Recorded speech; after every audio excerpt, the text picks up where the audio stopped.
अफगानिस्तान में Pakistani air strike से बढ़ा तनाव। ट्रंप ने यूक्रेन युद्ध पर जेलेंस्की को साफ संदेश दिया। वहीं देश में अरुणाचल की महिला पर चीन की बदसलूकी का मामला गरमाया हुआ है और 26/11 की बरसी पर देश ने शहीदों को याद किया। राजनीति में आईआईटी बॉम्बे विवाद पर राज ठाकरे का तीखा हमला सुर्खियों में रहा। इसके साथ ही बिजनेस में उत्तर प्रदेश इलेक्ट्रॉनिक्स मैन्युफैक्चरिंग का बड़ा हब बनकर उभरा है। खेल जगत में रोनाल्डो के प्रोबेशन बैन ने नई बहस छेड़ दी है।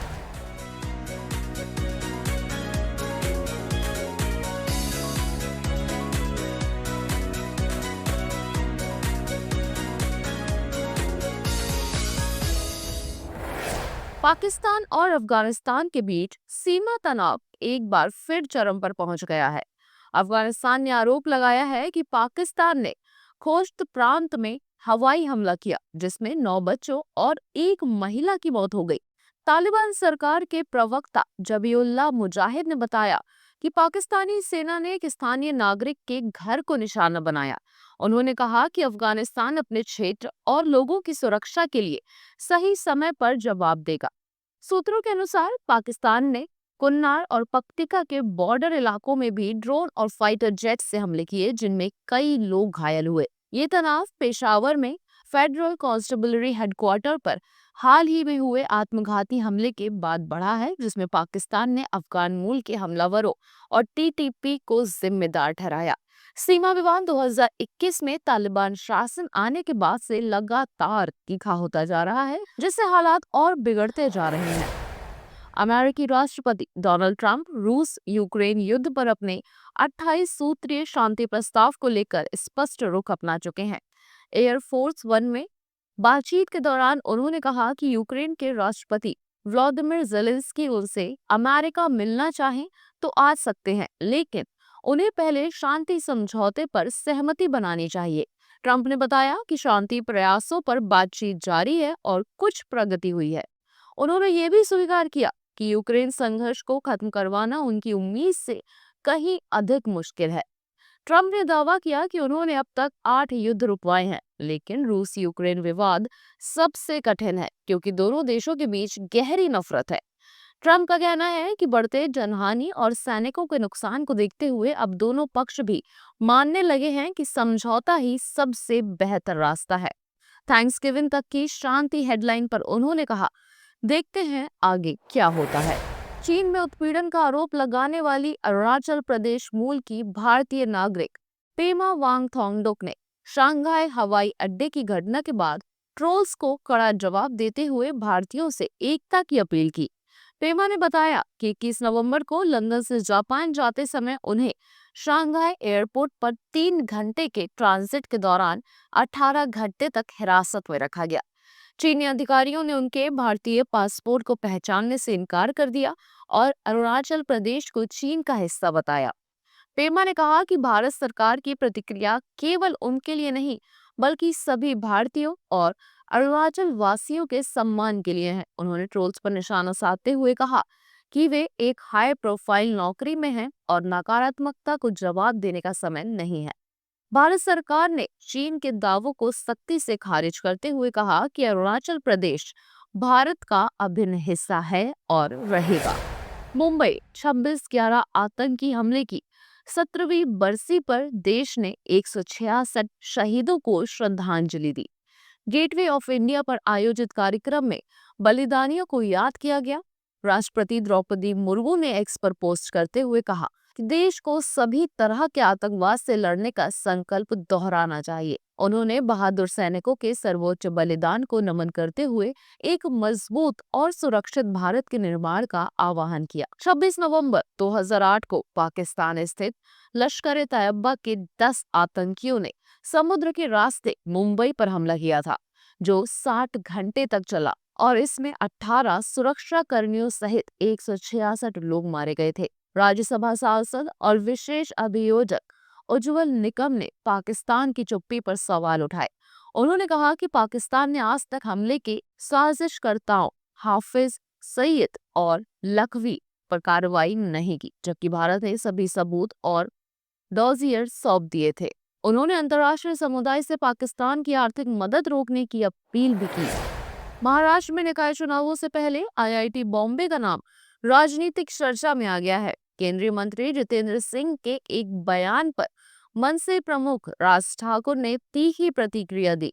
सिंह ने आईआईटी बॉम्बे के कार्यक्रम में कहा था कि भगवान का शुक्र है कि इसका नाम अभी भी बॉम्बे है, इसे मुंबई नहीं किया गया।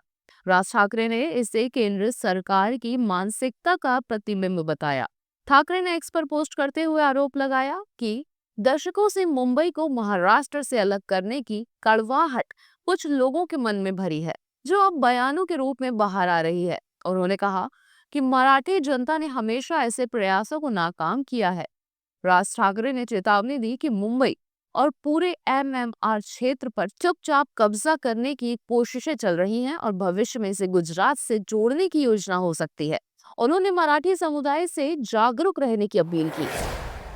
उत्तर प्रदेश इलेक्ट्रॉनिक्स मैन्युफैक्चरिंग का वैश्विक हब बनकर उभर रहा है और देश के 55% मोबाइल फोन का उत्पादन अकेले कर रहा है। कम लॉजिस्टिक लागत, बेहतर कानून व्यवस्था और कुशल युवा कार्यबल ने प्रदेश को घरेलू व विदेशी निवेशकों के लिए पसंदीदा गंतव्य बना दिया है। राज्य सरकार के अनुसार इलेक्ट्रॉनिक्स मैन्युफैक्चरिंग का निर्यात 82,000 करोड़ रुपए पार कर गया है। 2017 में जहां निर्यात 3,862 करोड़ रुपए था, वहीं 2024-25 में ये बढ़कर 44,744 करोड़ हो गया। आईटी निर्यात भी 55,711 करोड़ से बढ़कर 82,055 करोड़ रुपए पहुंच गया है। सेमीकंडक्टर पॉलिसी 2024 लागू होने के बाद बड़े निवेश की संभावनाएं और बढ़ी हैं, जिससे उत्तर प्रदेश कंज्यूमर इलेक्ट्रॉनिक्स का प्रमुख निर्यातक राज्य बन चुका है। सीएम योगी आदित्यनाथ के सिंगल विंडो सिस्टम, सुरक्षा और औद्योगिक टाउनशिप मॉडल ने उद्योगों को तेज गति से बढ़ने का माहौल दिया है। उत्तर प्रदेश का विकास देश के टेक्नोलॉजी भविष्य को महानगरों से आगे ले जा रहा है। दिल्ली के लाल किले के पास 10 नवंबर को हुए कार बम धमाके मामले में एनआईए ने एक और आरोपी शोएब को गिरफ्तार किया। जांच में सामने आया कि शोएब ने मुख्य आतंकी उमर उल नबी को धमाके से ठीक पहले हरियाणा के फरीदाबाद स्थित अपने घर में पनाह दी थी। एनआईए के अनुसार शोएब ने उमर को छिपने की जगह देने के साथ साथ रहने के इंतजाम, सामान और अन्य जरूरी लॉजिस्टिकल मदद भी उपलब्ध कराई थी। आपको बता दें कि इस मामले में शोएब 7वां गिरफ्तार हुआ आरोपी है। इससे पहले एजेंसी उमर के 6 अन्य सहयोगियों को पकड़ चुकी है। एजेंसी ये भी जांच कर रही है कि उमर को किस नेटवर्क से सपोर्ट मिल रहा था और दिल्ली में उसके अन्य संपर्क कौन कौन थे। एनआईए जल्द ही इस मॉड्यूल से जुड़े और लोगों पर कार्रवाई कर सकती है। जेपी मॉर्गन की नई रिपोर्ट के मुताबिक आर्टिफिशियल इंटेलिजेंस में तेज निवेश पूरी तरह सही और टिकाऊ है और फिलहाल इसमें किसी बुलबुले के बनने के संकेत नहीं दिख रहे। रिपोर्ट कहती है कि एआई में लगाया जा रहा धन कंपनियों की वास्तविक कमाई से आ रहा है, ना कि उधार या सट्टे पर। इतिहास में रेल नेटवर्क और इंटरनेट जैसी तकनीकों में निवेश जरूरत से ज्यादा हुआ था, जिससे बुलबुले बने, लेकिन एआई का दौर इसके उलट है। डेटा सेंटर्स की वैकेंसी सिर्फ 1.6% है और जो नई क्षमता बन रही है उसका 75% पहले ही बुक हो चुका है। यानी मांग वास्तविक है और सप्लाई उससे कम। बड़ी टेक कंपनियों की कमाई भी एआई की वजह से लगातार बढ़ रही है। शेयर बाजार में रिटर्न भी फंडामेंटल के कारण आ रहे हैं, ना कि महज उम्मीदों पर। जेपी मॉर्गन के अनुसार एआई निवेश चक्र मजबूत, जरूरत आधारित और लंबे समय तक टिकने वाला है। क्रिस्टियानो रोनाल्डो आयरलैंड के खिलाफ वर्ल्ड कप क्वालिफायर में कोहनी मारने पर रेड कार्ड मिलने के बाद 3 मैच के बैन का सामना कर रहे हैं। उम्मीद थी कि वे वर्ल्ड कप की शुरुआत मिस करेंगे, लेकिन फीफा ने अनुशासनात्मक नियमों में लचीलापन दिखाते हुए फैसला बदल दिया। फीफा ने रोनाल्डो पर 3 मैच का बैन तो लगाया, लेकिन इसमें से 2 मैच 1 साल की प्रोबेशन पर रख दिए। यानी रोनाल्डो सिर्फ 1 मैच का प्रतिबंध झेलकर वर्ल्ड कप के लिए उपलब्ध रहेंगे। यही वजह है कि फैसले पर बड़ा विवाद खड़ा हो गया है। फैंस सवाल उठा रहे हैं कि बुरुंडी और आर्मेनिया के खिलाड़ियों को इसी अपराध में कोई राहत नहीं मिली, तो रोनाल्डो को क्यों?